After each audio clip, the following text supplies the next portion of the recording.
Hey everybody, John Franklin Reviewer here, and I'm back doing the Puppet Master series. So, let's continue. Puppet Master Axis of Evil is about the Germans and the Japanese teaming up to go after the puppets.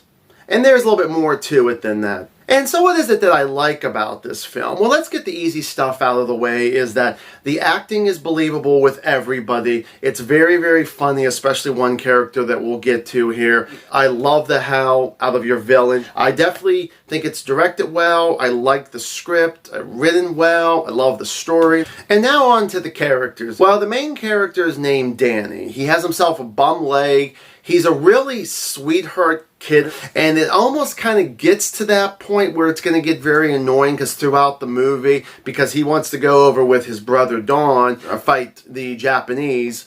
And the thing is that it does get that close, but they do not go, for me, overboard where it's like, oh God, you're getting so freaking annoying, kid. And then we go to his girlfriend, Beth, who reminds me very like Susie from Puppet Master 4 and 5. The thing is that she's sweet, she's nice, she's just has a great personality, and she's sweet all the way through this movie here. And even when some bad stuff does go through, I definitely like her character for being, you know, that strong, to a point, independent woman. His brother Don, who is funny as hell in this. I love this guy. He's actually, I feel like, who really makes this movie so enjoyable. It's a great movie, like I said, overall, but he really takes it a step further. Kind of cartoonish to a point. Now let's get to our villains. We have a character named Ben, and the Japanese woman, who I cannot think if she even had a name or not. These two villains you love to hate.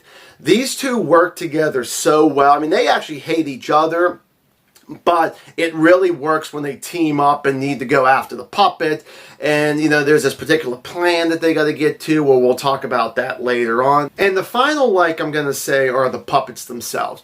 When they finally get a chance to get their special formula, wake themselves up, and do what they actually do best, which is kill people, this is a bloody good time. This is going to be probably one of the more bloodier movies, probably since like Puppet Master 3. And now on to the dislike. Well, the first thing let's get out of the way is the way that it ends. It ends abruptly, and who the hell wants that? So I understand that this is the first of a trilogy, but I don't like that, and I know most people really don't. I hate that, and I just like, stop doing that, Hollywood. Even for Full Moon, don't do that. Okay, and then some movies do it good, some movies do it bad. Now, for me, I think this is definitely in the dislikes here, where I am so tired when you have to pad out the runtime and you have to show clips from another movie. I mean, it's only one that they do, but it reminds me of two Puppet Master films ago I reviewed called Puppet Master The Legacy, where they're going through pretty much like the first through, what, the 6th or 7th Puppet Master.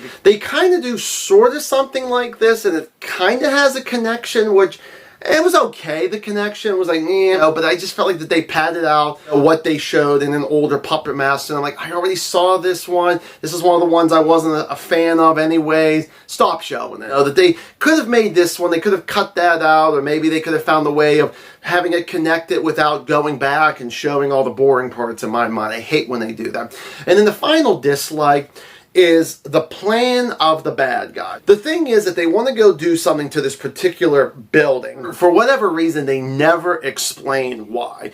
And throughout the movie, whenever they finally get to talking about the plan, which is probably about halfway through the movie until the end, I'm thinking, why in the world are they're not explaining this to the audience? Why is this not in the script? Even if it would have just been a character would have asked, why are you doing this? And they would have said, because we can. Then okay, realize that they're psychos and they could just do whatever the hell they want and kill whoever they want, and they think that they can get away with it. But nothing even like that at all, and I did not like that one bit. But overall, I think this is a great movie. Definitely recommend this here. My rating for this is going to be 3 out of 4 stars. I do enjoy this movie. I think it's really fun. So, thank you guys so much for watching another movie review, and as always, stay awesome.